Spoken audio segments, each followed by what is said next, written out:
Monsoon जब पूरे भारत में पहुंच गया है तो एक्सिस ऑफ मॉनसून ट्रफ का रोल बहुत अहम हो जाता है। ये पिछले कुछ दिनों से लगातार मैं कह रहा हूं और ये एक्सिस ऑफ मॉनसून ट्रफ जहां पर रहेगी उसके आसपास बारिश सबसे ज़्यादा देखने को मिलेगी। इस समय मॉनसून की अक्षीय रेखा axis of monsoon trough Rajasthan, Madhya Pradesh और साथ ही साथ झारखंड होते हुए, उड़ीसा होते हुए जो north east bay of Bengal है, इन भागों तक बनी हुई है।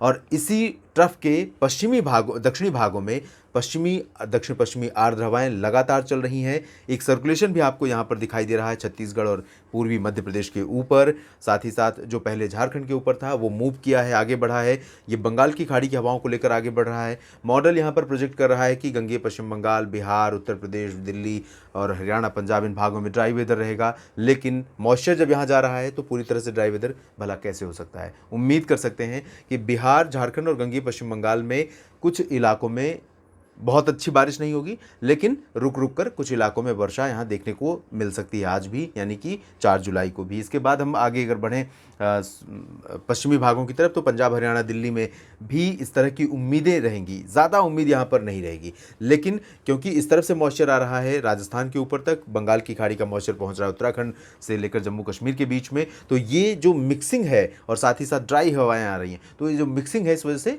आइसोलेटेड क्लाउड्स डेवलप हो सकते हैं और बारिश हो सकती है। लेकिन ज़्यादा उम्मीदें पंजाब, हरियाणा, दिल्ली पर नहीं है। राजस्थान के दक्षिणी भागों में, दक्षिण पूर्वी भागों में इसके बाद बहुत अच्छी खबर गुजरात के लिए और मध्य प्रदेश के लिए है, जहां पर कई दिनों से अच्छी बारिश का इंतजार था और अब ये इंतजार खत्म हुआ है। जी हाँ, अगले कई दिनों तक लगातार यहाँ पर ये बारिश का सिलसिला, बारिश का क्रम टूटने वाला नहीं है और ये क्रम यहाँ के लिए बेहद ज़रूरी था। One of the big state हैं दोनों, राजस्थान, गुजरात और मध्य प्रदेश एग्रीकल्चर के मामले में। और एग्रीकल्चर यानी खेती और किसानी का काम रबी फसलों के समय में, रबी सीज़न में अगर अच्छी मानसून वर्षा नहीं होती है तो डेफिनेटली बहुत ज़्यादा हैम्पर होता है, बहुत ज़्यादा प्रभावित होता है। किसानों को बहुत परेशानियां होती हैं और किसानों के लिए बड़ा नुकसान का विषय बन जाता है। लेकिन अब यहाँ पर बारिश हो रही है। ओडिशा, छत्तीसगढ़, झारखंड से लेकर मध्य प्रदेश, महाराष्ट्र के विदर्भ और गुजरात के बीच में काफ़ी अच्छी बारिश होने की संभावना है और वो भी पूर्वी मध्य प्रदेश में भारी वर्षा हो सकती है। कुछ स्थानों पर कोस्टल पार्ट्स में एक्टिविटीज़ लगातार जारी रहेंगी। साथ ही इंटीरियर कर्नाटक और तमिलनाडु, केरल, रायलसीमा, तेलंगाना, इन भागों में भी कुछ स्थानों पर बारिश होगी, लेकिन बहुत ज़्यादा बारिश यहाँ पर नहीं होगी। पूर्वोत्तर राज्यों में कुछ स्थानों पर बारिश का जो सिलसिला है वो लगातार जारी रहेगा, लेकिन बहुत हैवी रेन यहाँ पर नहीं होगी। 5 जुलाई की बात अगर मैं करूँ तो यहाँ पर 5 जुलाई को आप देखिए गुजरात और मध्य प्रदेश में तो बारिश हो ही रही है। राजस्थान के दक्षिण पूर्वी जिलों में अजमेर, कोटा, सवाई माधोपुर से लेकर जयपुर के बीच में, जयपुर के आसपास कई जगहों पर भारी वर्षा हो सकती है और इसी तरह से नीचे आ पाएंगे तो उदयपुर, कोटा और माउंट आबू, जालौर, सिरोही, इन भागों में अच्छी बारिश हो सकती है। जोधपुर में भी अच्छी वर्षा हो सकती है। पश्चिमी एक्सट्रीम जो वेस्टर्न पार्ट्स हैं, जो फ्रंटियर डिस्ट्रिक्ट्स हैं, कह सकते हैं कि पाकिस्तान से सटे हुई सीमावर्ती ज़िले, उन भागों में अभी संभावना नहीं नज़र आ रही, लेकिन पूरी तरह से ड्राई वेदर नहीं रहेगा क्योंकि ये देखिए ये अरबियन सी का मॉइस्चर यहाँ पहुँच रहा है। तो ये मॉइस्चर जब यहाँ पहुँचेगा तो भला वेदर कैसे ड्राई हो सकता है, कुछ ना कुछ तो बारिश होगी ही, नहीं होगी तो बादल तो रहेंगे ही रहेंगे। पंजाब, हरियाणा और दिल्ली में फिर से बारिश 5 जुलाई को, यानी मंगलवार को 5 जुलाई को यहाँ पर फिर से बारिश होगी। उत्तर प्रदेश और बिहार, झारखंड, गंगे पश्चिम बंगाल, झारखंड में तो बारिश जारी रहेगी। गंगे पश्चिम बंगाल, बिहार और उत्तर प्रदेश के अधिकांश इलाकों में ड्राई वेदर दिख रहा है और वेस्टर्न उत्तर प्रदेश में कुछ स्थानों पर वर्षा होगी। जम्मू कश्मीर से उत्तराखंड के बीच में बारिश जारी रहेगी। लेकिन ये जो रीजन ड्राई दिख रहा है, यहाँ पर पूरी तरह से आसमान साफ रहेगा, मौसम शुष्क रहेगा, ऐसा नहीं है। बादलों की लुकाछिपी जारी रहेगी, कुछ स्थानों पर बारिश हो भी सकती है और कुछ जगहों पर शुष्क मौसम बना रह सकता है।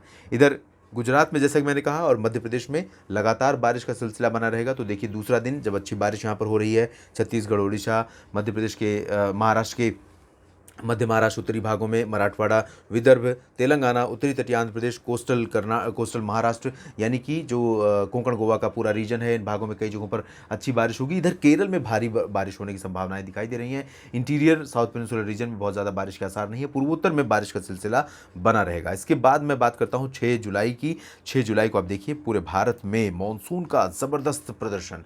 बहुत हैवी रेन नहीं है, लेकिन डेफिनेटली ये जो तस्वीर है, अगर मैं कहूँ तो ये तस्वीर बहुत ही पॉजिटिव है, बहुत ही प्लीजेंट है। मुझे बहुत अच्छी लग रही है तस्वीर, ये प्रोजेक्शन। उसकी वजह यह है कि कहीं एक्सट्रीम वेदर इवेंट नहीं है और कहीं पूरी तरह से ड्राई वेदर नहीं है। तो ये इस तरह का मौसम मॉनसून में बहुत ही संतुलित होता है और बहुत ही ज़रूरी होता है। इसीलिए मैं हमेशा यही कहता हूँ कि मॉनसून कई बार हमने देखा है पिछले 3 सालों से कि नॉर्मल रहा है, नॉर्मल से ज़्यादा रहा है। लेकिन नॉर्मल से ज़्यादा होने के बावजूद कई राज्य ऐसे रहे हैं जहाँ पर डेफ़िशिएंसी रही है। लगातार लंबा ड्राई स्पेल रहा है 20-20 दिन, 25-25 दिन, और ये जो लंबा गैप होता है वो, और उसके बाद अचानक आई तेज़ बारिश, ये पूरा का पूरा सिस्टम बिगाड़ देती है और कई बार जान और माल के लिए नुकसान का कारण बनती है। खेती को तो बड़े पैमाने पर नुकसान पहुंचता है। तो ये बारिश इक्वल डिस्ट्रीब्यूशन का सिग्नल है, और स्प्रेड अच्छा है, light to moderate rain mainly है, कहीं कहीं पर भारी बारिश होगी। तो ये रिमझिम बारिश, लगातार बौछारें बहुत ही अच्छी रहेंगी गंगे, पश्चिम बंगाल, झारखंड और साथ ही साथ बिहार के कई इलाके, ओडिशा, छत्तीसगढ़, मध्य प्रदेश, महाराष्ट्र, गुजरात, राजस्थान, इन सभी भागों में अच्छी बारिश होने की संभावना है। इधर आप देखें तो दिल्ली और इसके आसपास के हरियाणा के क्षेत्रों में, पंजाब और उत्तराखंड, जम्मू कश्मीर, हिमाचल प्रदेश, इन सभी भागों में कई स्थानों पर अच्छी बारिश होगी। उत्तर प्रदेश और बिहार के पश्चिमी भागों में ज़्यादा वर्षा अभी भी 6 जुलाई को भी नहीं संभावित है, लेकिन ज़रूर यहाँ पर कुछ इलाकों में बारिश हो सकती है। पूर्वोत्तर में ज़्यादा बारिश नहीं होगी और यहाँ ज़रूरत भी नहीं है। दक्षिण भारत के क्षेत्रों में बारिश की गतिविधियाँ बढ़ रही हैं, क्योंकि हवाएं आप देखिए कितनी प्रोमिनेंट हो रखी हैं, और ये तस्वीर डेफिनेटली एक अच्छे सुखद मानसून की है। अगर ये कंडीशन अगले कुछ दिनों तक जारी रहती है, उसके बाद ब्रेक मानसून कंडीशन आना ही है, स्वाभाविक है। जब ये सिचुएशन अभी जो MJO है, मॉडर्न जूलियन ओसिलेशन, जो कि एक एटमॉस्फेरिक वेव है जिसके बारे में मैंने कई बार बताया है, जो समुद्र के ऊपर से जब एटमॉस्फेयर से होकर गुजरती है और भूमध्य रेखा के पास जब पहुंचती है भारत के पास, तब इसका इंडियन ओशन पर, चाहे वो अरब सागर या बंगाल की खाड़ी, तब मानसून एक्टिव हो जाता है। और यही कंडीशन इस समय बनी हुई है। लेकिन किस फेज़ में है, 1, 2 या 3, ये मुझे अभी आइडिया नहीं है, इसकी रीडिंग मैंने नहीं देखी है, लेकिन डेफिनेटली उसका इम्पैक्ट यहाँ पर पड़ रहा है। और MJO आमतौर पर पूरे ग्लोब का एक राउंड लगाता है भूमध्य रेखा के पास 30 से 60 दिन के अंतराल के बाद, और ये मानसून से पहले आया था और अब मानसून के बाद आ रहा है। तो यहाँ पर इसका असर है। इसके बाद जब ये चला जाएगा तब हमारी निर्भरता बाकी कंडीशंस पर रहेगी, जिसमें IOD, इंडियन ओशन डायपोल, जो कि इस बार माना जा रहा है कि न्यूट्रल से नेगेटिव के बीच में रहेगा, तो उसका कोई पॉजिटिव इम्पैक्ट नहीं रहेगा। भले ही एल नीनो का इम्पैक्ट नहीं है, लेकिन इंडियन ओशन डायपोल का कई बार भारत के मानसून पर ज़बरदस्त प्रभाव रहता है, जैसा कि 2000 जब हमने देखा था, 2019 में देखा था, 2020 में भी असर दिखा था। तो इस तरह की कंडीशन रहती है। तो फिलहाल देश में अच्छी स्थिति है, अच्छा मानसून है, एंजॉय करें। और जो दुर्घटना संभावित इलाके हैं वहाँ अगर टूरिज़्म के तौर पर आप वहाँ पहुँचे हैं टूरिस्ट के तौर पर, तो सतर्क रहें, क्योंकि कई बार जो एडवेंचर है वो नुकसान का कारण बन जाता है। जोखिम ज़्यादा न लें। जो स्थानीय प्रोटोकॉल हैं, स्थानीय एजेंसियों के नियम हैं, उनका पालन सख्ती से करें। इस वीडियो में फ़िलहाल इतना ही। आप बने रहिएगा मौसम तक चैनल के साथ। धन्यवाद।